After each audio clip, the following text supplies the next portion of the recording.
Él es John McClane, más conocido como Bruce Willis, el policía más canchero y más osado de todo Estados Unidos. A lo largo de la década del 80, la del 90, la del 2000 y la del 2010, se sumergirán en desopilantes aventuras demostrando que es un tipo duro de matar. Por eso hoy, entre los resumos y nomás, Duro de Matar. La cosa empieza en Duro de Matar 1, con las actuaciones estelares de Bruce Willis como Bruce Willis, Holly como la esposa en peligro, el chofer de limusina como el tipo gracioso y el sargento Al Powell como el mejor policía de la ciudad.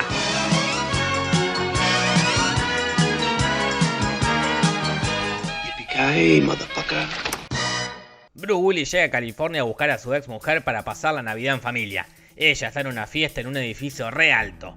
Ahí le dice al tipo gracioso: tipo gracioso, espérame acá que en un rato vuelvo. Igual, tranca, amigo gracioso, tené paciencia, porque va a pasar más de un rato porque justo al edificio cae una célula terrorista liderada por Alan Rickman, el villano más villano del universo de Bruce Willis. Él cuenta con asesinos despiadados, alemanes bien rubios y un hacker que hackea todo lo que se puede hackear y lo que no puede hackear lo rompe. Ellos irrumpen en la fiesta porque su objetivo es robarse bocha de guita y explotar el edificio a la mierda para que los crean muertos. Como bien explica Alan Rickman en voz alta. Well, when you steal $600, you can't just disappear. When you steal 600 million, they will find you unless they think you're already dead. Y para eso piensan fingir que se van a escapar en unos helicópteros, como bien explica Alan Rickman en voz alta. When they touch down, we'll blow the roof. They'll spend a month sifting through the rubble, and by the time they figure out what went wrong, we'll be sitting on a beach. Justo cuando caen los terroristas, Bruce Willis estaba en el baño echándose una meada, así que logra zafar. Se escapa y se esconde. ¿Podrá un solo hombre con una sola pistola acabar con bocha de terroristas armados hasta el ojete? Sure. Bueno, sí, porque después se consigue una ametralladora. Ho, ho, ho. Y ahí sus oportunidades mejoran considerablemente, entonces se pone en modo Psycho Killer y arranca a matar alemanes rubios.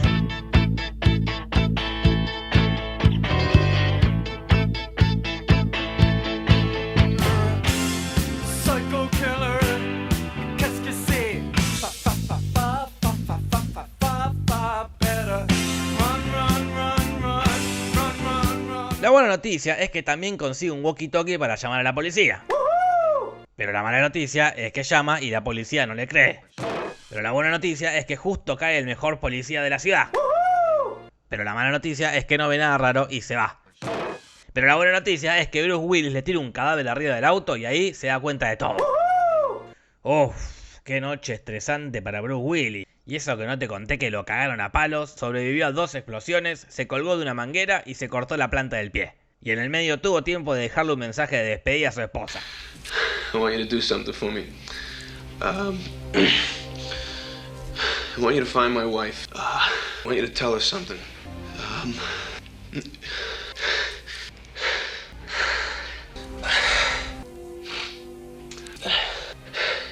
But you can tell her that yourself. Pero más estresados que Bruce Willis estuvieron los terroristas alemanes rubios que se pasaron toda la noche corriendo de acá para allá intentando encontrar a Bruce.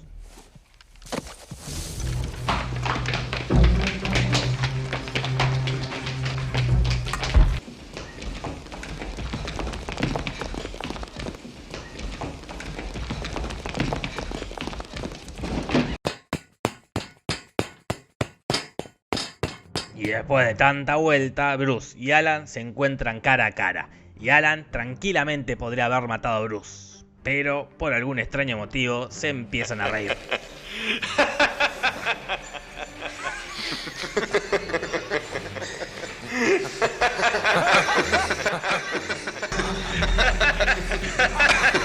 Lo que le da tiempo a Bruce de sacar un arma que tenía pegada en la espalda y ¡pumba! Meterle un tiro a Alan. Y después lo deja caer al vacío. Adiós, Alan Rickman, que la fuerza te acompañe. La cosa termina con Bruce Willis y la Herm yéndose sin dar ningún tipo de declaraciones ni explicarle nada a nadie. Pero por suerte nos dejan un buen chiste del tipo gracioso.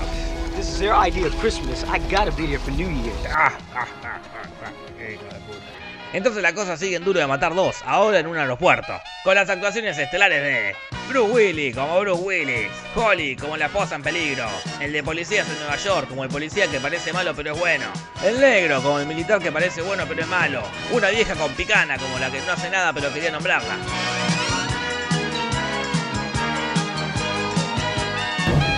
Yippee-ki-yay, motherfucker.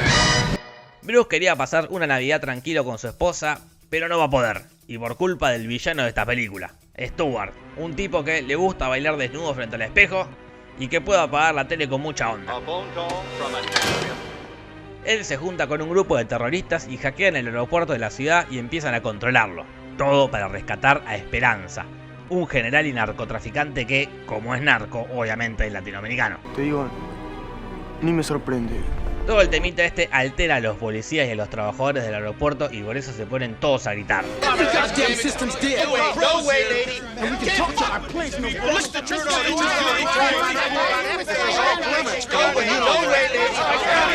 Mientras ellos gritan, solo una persona puede parar esto. ¿Podrá un solo hombre con una sola pistola acabar con bocha de terroristas armados hasta el ojete? Sure. Igual, más o menos, porque los terroristas se salen con la suya y logran llevarse en un avión al narco latinoamericano. Pero, Bruce Willis va al rescate protagonizando la sección todo lo contrario a la vida real. Que es todo lo contrario a la vida real, claro que sí. Bruce Willis salta de un helicóptero en movimiento a un avión en movimiento y no se hace nada.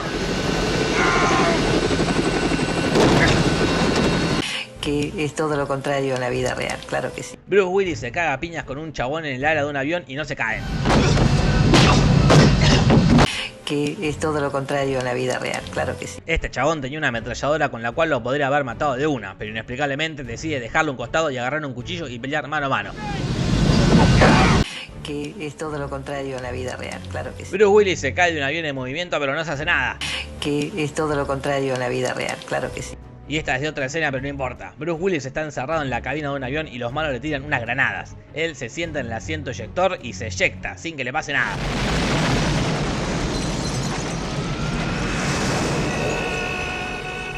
Que es todo lo contrario a la vida real, claro que sí. Bueno, la cosa es que el avión se va y parece que los malos van a ganar. Pero... Bruce abrió el cosito de la nafta empezó a chorrear, dejando todo un caminito para que él vuele toda la mismísima mierda misma.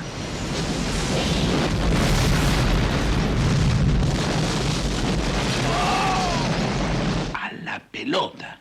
Y la cosa termina igual que en la anterior, con él y la Hermu yéndose sin dar ningún tipo de explicaciones de nada. Pero la cosa sigue en Duro de Matar 3, ahora en Nueva York, con las actuaciones estelares de Bruce Willis como Bruce Willis, Samuel Jackson como el compañero afroamericano, el jefe como el que no hace nada, Jeremy Irons como el villano, y el que chupa los anteojos como el que tampoco hace nada pero quería nombrarlo.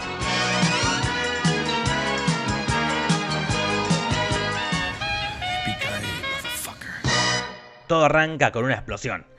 El terrorista habla por teléfono con el jefe de la policía y le dice: mire, señor jefe de la policía, yo no voy a explotar nada más si Bruce Willis se para en el medio de Harlem con un cartel que diga odio a los negros. Entonces el señor jefe de la policía va a buscar a Bruce, que está suspendido y separado de la Hermu. Hace lo que dice el terrorista y justo antes de que una pandilla lo recague bien a trompadas, aparece su salvación. Samuel Jackson, un simple dueño de un negocio de electrónica que de repente se ve envuelto en una trama policial re complicada.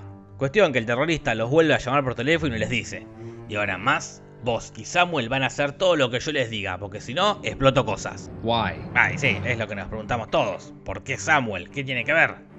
Por nada, dice el terrorista, pero a la par de estas películas se pusieron de moda las de Arma Mortal y Garpa, la dupla de un blanco y un negro. Entonces Bruce y Samuel se van juntos y descubren que la persona que estaba atrás de todo esto es nada más, ni nada menos, ni nada más que Jeremy Irons, el hermano de Alan Rickman. Y esa es la única unión con la saga Duro de Matar, porque de hecho el guión era de otra película y también se pensó usar en Arma Mortal 4. Así que debe ser por eso que de la nada se suma Samuel Jackson. En fin, Jeremy Irons distrajo a toda la policía con el temita de las bombas para afanarse bocha de guita de un banco con otro grupo de decenas de terroristas. ¿Podrá un solo hombre con una sola pistola y el dueño de una casa de electrónica acabar con bocha de terroristas armados hasta el ojete? Sure. Y sí, Linda Blair tiene razón. Y si les digo cómo, no lo van a creer. El malo estaba por ganar y por matar a Bruce Willis a Samuel. Pero Bruce le dice medio en joda si no tiene aspirinas. Oportunamente, Jeremy Irons tiene. Y se las da. Y se van, sin matarlos ahí mismo, que hubiese sido lo más lógico. Que te cuento que el tarro de aspirinas tiene el nombre de la farmacia y así Bruce descubre dónde están los malos y los atrapan. Bueno, la película no es muy buena, ¿qué quieren que les diga? La única escena rescatable es esta, donde Bruce se mete en un ascensor con unos policías que parecen ser sus amigos, pero al final no lo son. Ustedes díganme a qué película les hace acordar.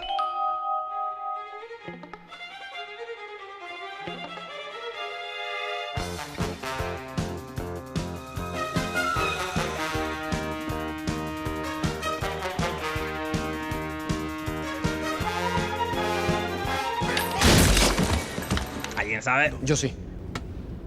Es que sí entendí la referencia. Sí, años después fue la fuente de inspiración para la escena de Capitán América 2. ¡Qué datazo!, ¿no? Me dejas mudo, la verdad, no.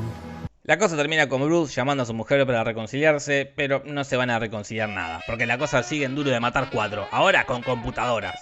Y con las actuaciones estelares de Bruce Willis como Bruce Willis, Lucy como la hija en peligro, el hacker como el que hackea todo lo que se puede hackear, otro hacker como el que hackea todo lo que el otro hacker no puede hackear.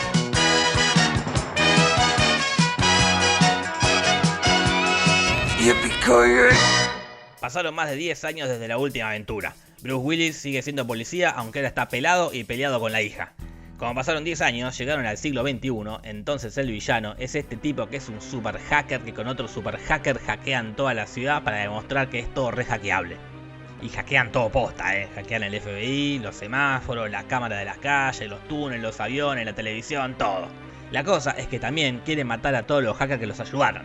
Entonces el FBI le pide a Bruce Willis que cuida a uno. Y cuando lo va a buscar, pasa lo peor.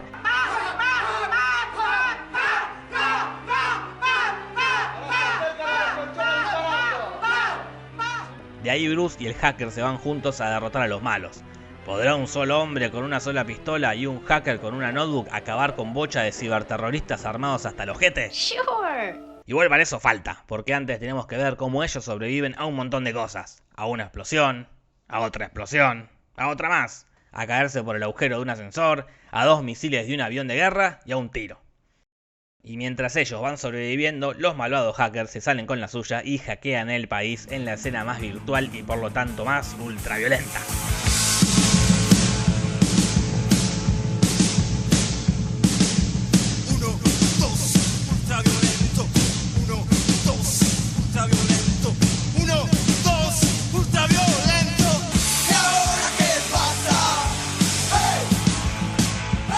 Afortunadamente el hacker amigo de Bruce puede hackear hasta con un Nokia viejo y encuentra la guarida de los malos. Y bueno, Bruce Willis se mete y como el señor hacker le pone el arma en el agujero de bala que tiene Bruce, aprovecha y lo mata. La cosa termina con él amigándose con la hija y no explican cómo solucionaron todo el quilombo ese que armó el hacker. Pero a nadie le importa porque la cosa sigue y termina en Duro de Matar 5, ahora en Rusia. Y con las actuaciones estelares de Bruce Willis como Bruce Willis, Jack McClane como el hijo, Komarov como el ruso en peligro, y la participación especial de este ruso como el que lo mata mientras le hace masaje.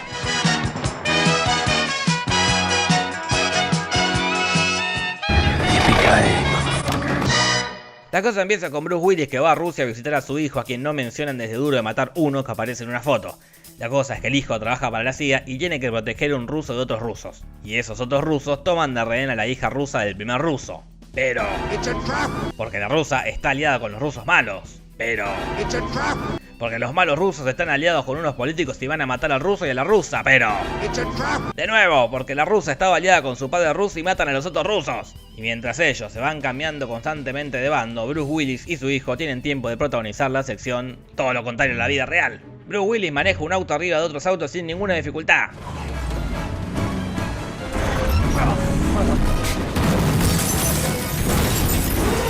Que es todo lo contrario en la vida real, claro que sí. Bruce Willis vuelca con su camión y no se hace nada.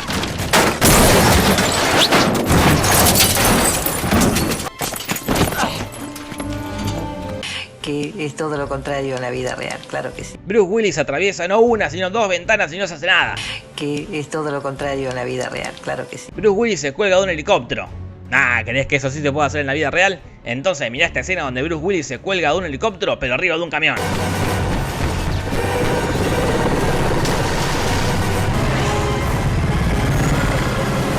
Que es todo lo contrario en la vida real, claro que sí. La cosa es que el ruso y la rusa van a buscar sus armas nucleares para andar a saber qué mierda, y Bruce y su hijo los van a buscar a ellos. ¿Podrá un solo hombre y su hijo con muchísimas armas acabar con algunos pocos terroristas armados hasta ahí nomás? Sure. Y sí, si pudo antes, ¿cómo no va a poder ahora? Y no hay mucho que decir. Pueden.